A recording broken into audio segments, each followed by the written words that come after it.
Hello dear students, welcome to today's video. Today we will learn about continuous distribution of charge. So we all know that charge is quantized, that means Q is plus minus Ne. That means charge is integral multiple of charge of electron or proton. But in actual situation or in practical sense, the charge on a charged body is so large compared to the magnitude of charge of electron or proton that the quantization of charge may be ignored.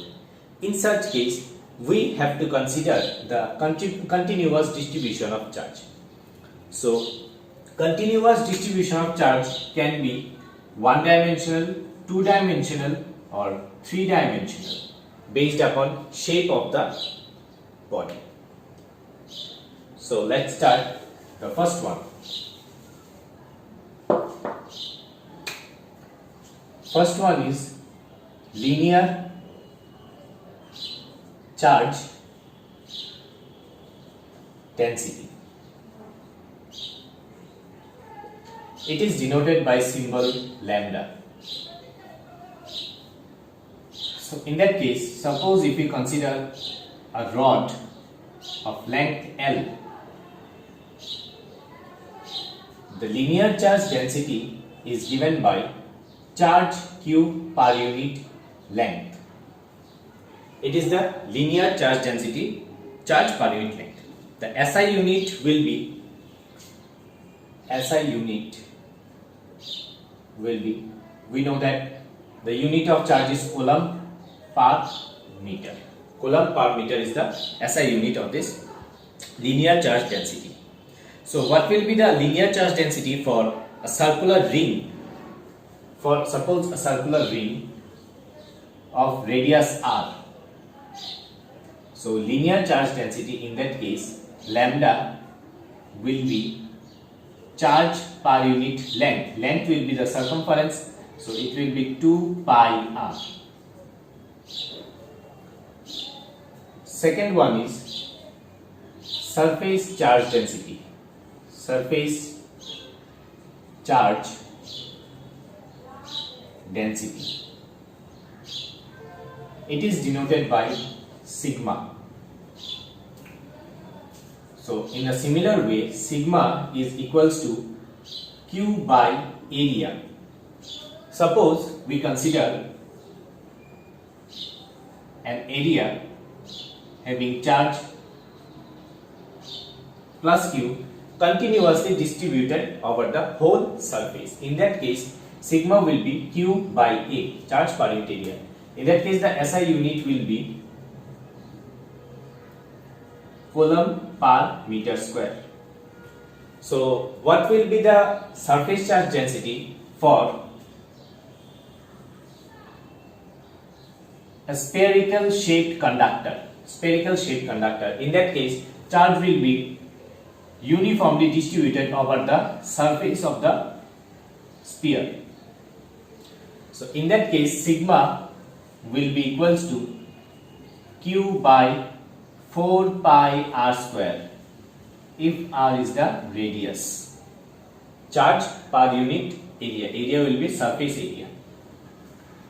Third is volume charge density. Volume charge density.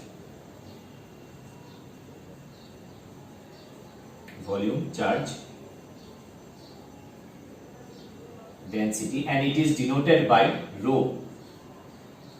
In a similar way, rho is equal to Q by volume. Suppose we consider volume of sphere. Spherical shaped body in which the charge is continuously distributed uniformly over the whole volume. In that case, rho is equals to Q by V. So the SI unit will be coulomb per meter cube. So what will be the volume charge density for a spherical object? In that case, rho is equals to Q by 4 by 3 pi r cube. if r is the radius of that sphere. So here we get a brief idea about the shape of the object. Accordingly, we choose charge density. So for plain rod or straight rod, we will choose linear charge density lambda equals to q by L. Similarly, for surface, we will choose surface charge density, and for volume, we will choose volume charge density. Now, we will find the expression of force due to continuous distribution of charge.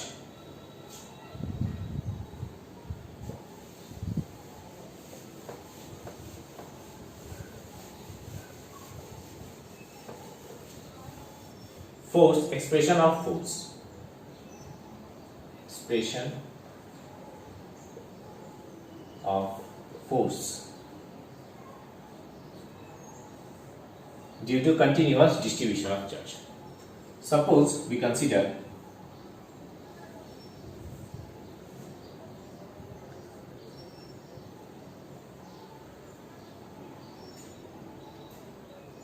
here Q naught be a test charge.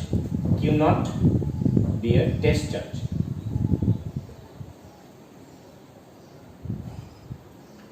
Now, here exists R dash. Suppose a rod is considered here at a distance r from the origin, and r dash be the distance of the Q naught test charge from the origin. In that case, there will exist linear charge density.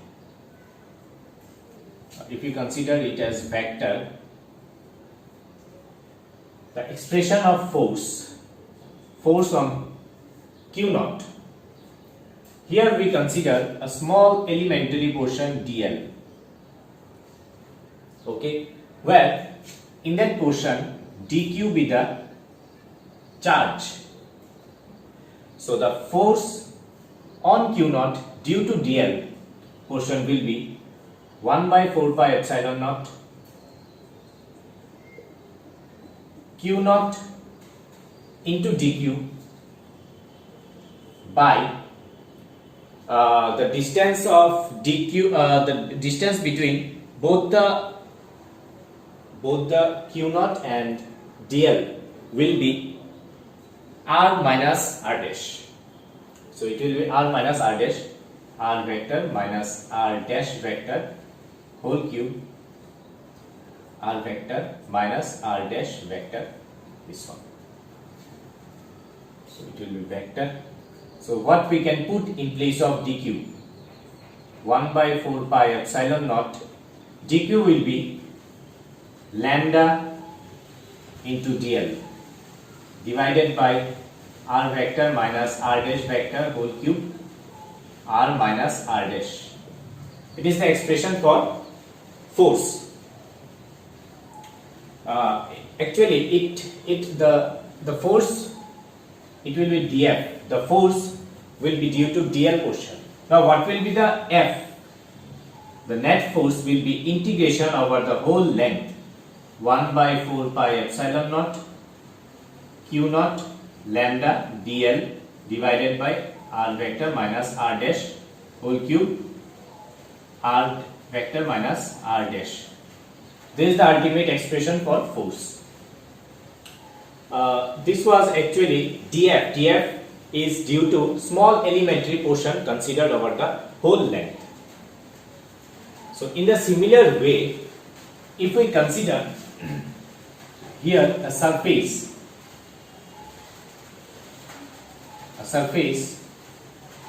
where charge are uniformly distributed over it, in that case we will write sigma, okay, let the deal, we are writing here f will be equals to integration over the whole surface 1 by 4 pi epsilon naught q naught sigma ds divided by r vector minus r dash whole cube, r vector minus r dash vector.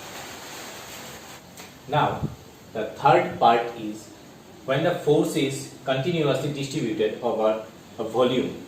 Now we consider a body